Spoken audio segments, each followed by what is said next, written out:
If you like me and you reckon burnouts are hilarious, then this one is for you. Thanks for watching again. Today I'm pretty excited about this job. We're putting a line locker in the turbo ute. If you're not familiar with using line lockers before, basically just an electronic valve that goes generally on the front brake line with a switch in the cab. So you apply the brake, flick the switch, that'll lock the car in spot. And then you can accelerate, start doing the burnout.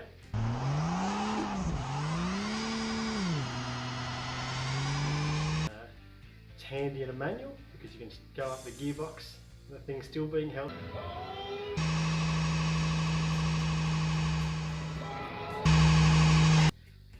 Once you get the tyres up to speed, you can release the button and off you go.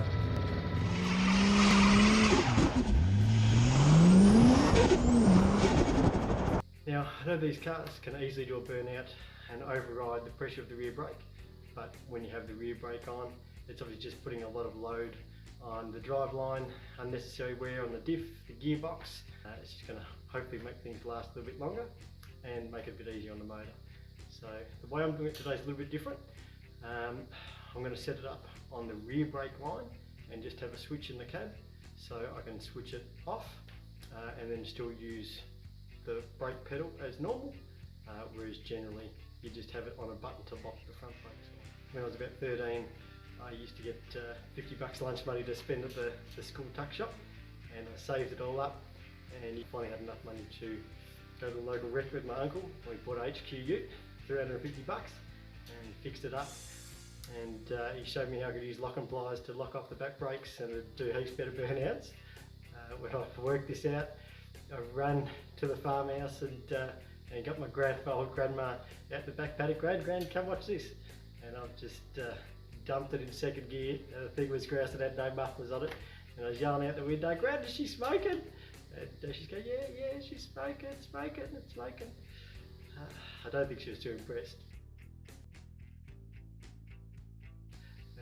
Now since then the utes have changed a little bit, but locking off the back brakes is the benefit's still always been there. So today I'll go through how we do it, and hope it all goes to plan. So let's have a go.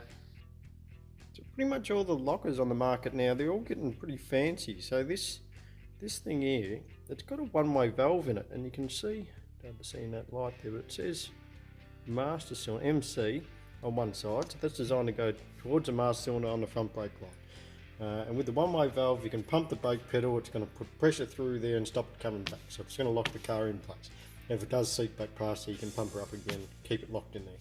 But I'm going to put it in backwards in the rear brake line, just trying to hold the pressure away from the calipers. So apparently you can't hook them up this way, and they reckon that's a no-no. But I'll hook it up this way and let you know what happens. Let's give it a whirl.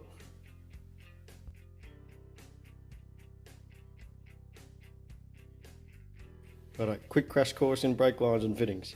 This inverted double flare kit. It works by having your brake line like that.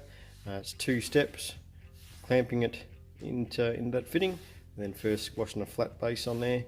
So it'll look like after the first press, it looks like that. And then after the second step where you press that cone into it, it curls this bit down, so you've got a inverted double flare. The second type, which this Falcon's got on it, is brake lines like that.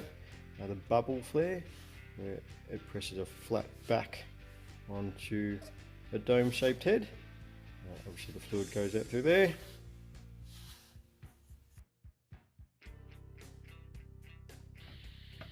Little section in place there, just joining the left rear brake line to the right rear wheel. It's 2-piece. Job's all done.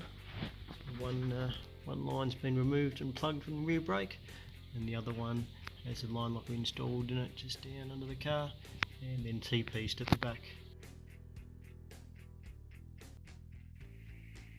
Just using a one-man bleed kit here to suck some of the crap out of the old out of the master cylinder. So you can see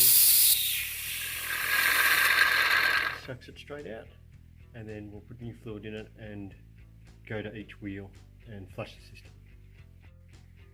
So just about finished all the wiring inside the car. I don't know if it's going to focus there. So very simple circuit, just ignition power to one side of the switch, then switched power that'll go to the light and also the line locker at the same time. So when the switch is activated, the light comes on and the line locker switches. So I'll flip it over there. It's just a switch and a light, and it'll just clip in under the dash there, so it'll be hidden away. The final product inside, just a little switch and a light there. So the keys on, just flicks the locker closed on the back brakes, on off for the circuit. Let's sneak out and give it a quick go. Righto, so I'll just keep you guys in the loop with what's going on with this locker. Thought I had everything done, went out the other night, snuck out to test it out, and as soon as I backed out the driveway, all the warning lights come on the dash like a Christmas tree, which was okay. I sort of knew that putting a bung in the ABS module was a bit of a gamble. So ABS fault, brake fail, whatever it said. And it was in a limp mode, it wouldn't take off. If I switch the traction control off we go. Okay, still got all the warnings on the dash, but at least the car would accelerate. So I wanted to test out the locker. Flicked the brake off, started doing a burnout, perfect. It lit up like I was on wet grass, unreal. Went up the gearbox, started getting into it a bit, and I could start to feel, after a little while, the car started to labour, started to feel not quite right, so shut everything down, and then the car was locked in the spot. So for some reason, it had blown pressure past that lock-off valve and just crimped the back brakes on.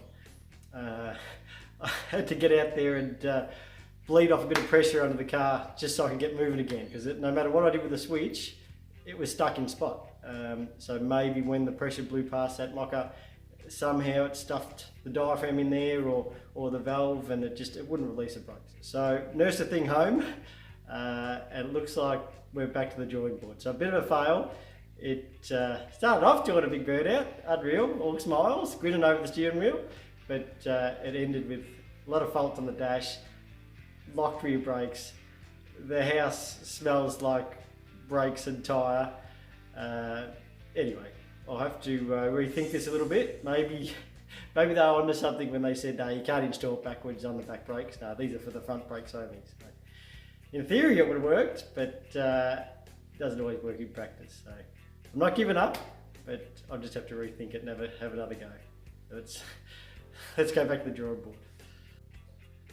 Alright, I'm back from the drawing board, and I reckon I might be onto something here. So instead of just putting a bung in the ABS module, we're going to have two lines coming out the ABS module as per normal, then T-piece those before the locker, then after the locker T-piece it again, going back to the two rears. So hopefully that gets rid of all the fault codes.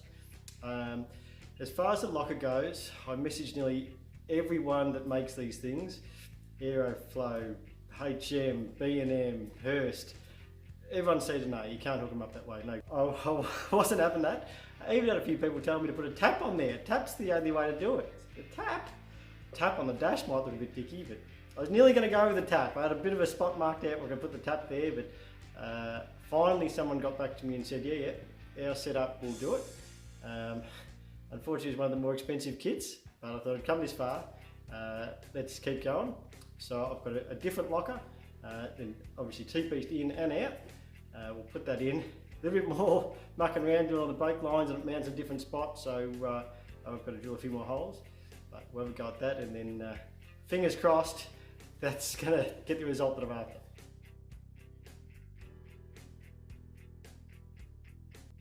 We are in Mexico somewhere, so traction control be gone,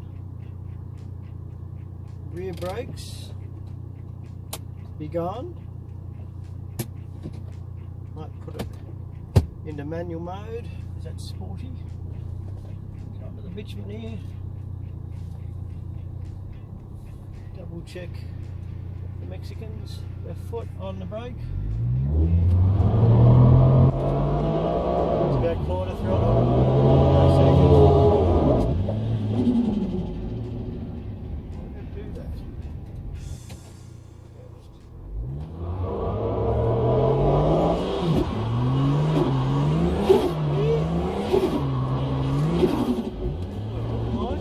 Pushes through the brake. Why it's doing that? It goes for a little bit, and then the pedal comes right back. The brake pedal. Why would it do that?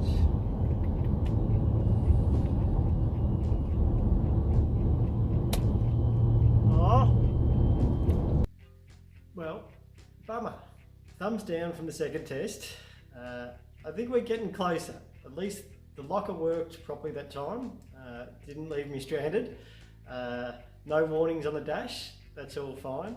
But it seems to be tripping something out in the ABS with the car. So as soon it just starts doing it, no problem, and really easily too. It starts spinning the wheels without even spooling the turbo.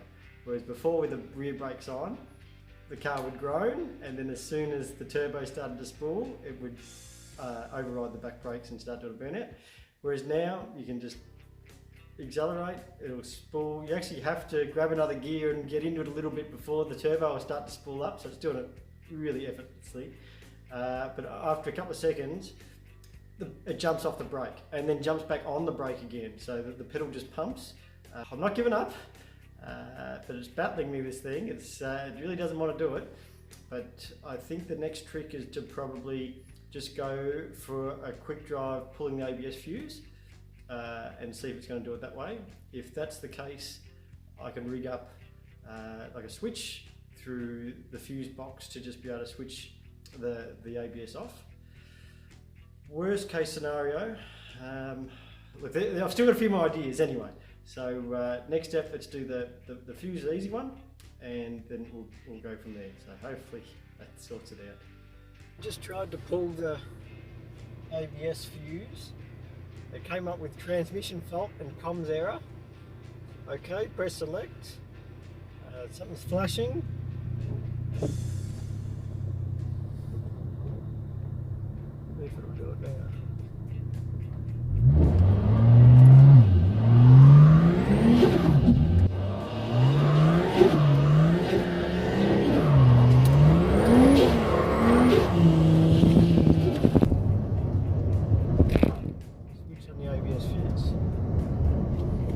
Righto, got it sussed out this time. So it's taken a few goes to get this right, but I'm confident this time. We've got to have the ABS off, got to have the brakes off, but it seemed like pulling the fuse straight out of the fuse box. It was doing some pretty funny codes, but still worked. So I've tried a few different ways to switch the ABS off, whether it be disconnecting the wheel speed sensor, another fuse under the engine bay, even a brake pedal switch. They all seem to lodge a funny code. They're all different codes, but they all seem to say something on the dash, which I thought, look, it's not the end of the world. It's just telling me that basically the ABS is not working.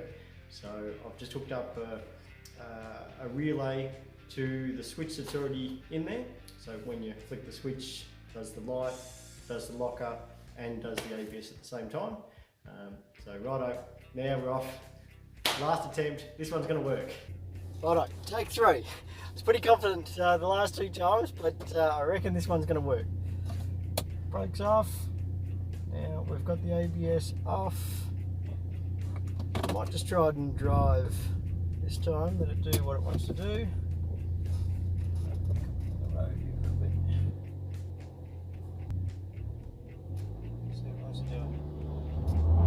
Yeah, it's going to have 1500. Let's just get a spin.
Success, finally.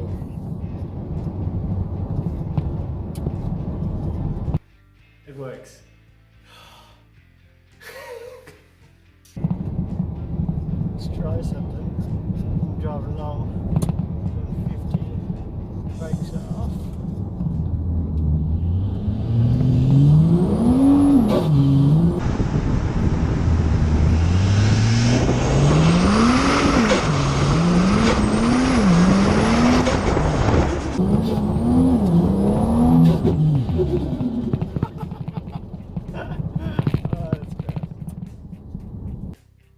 Awesome.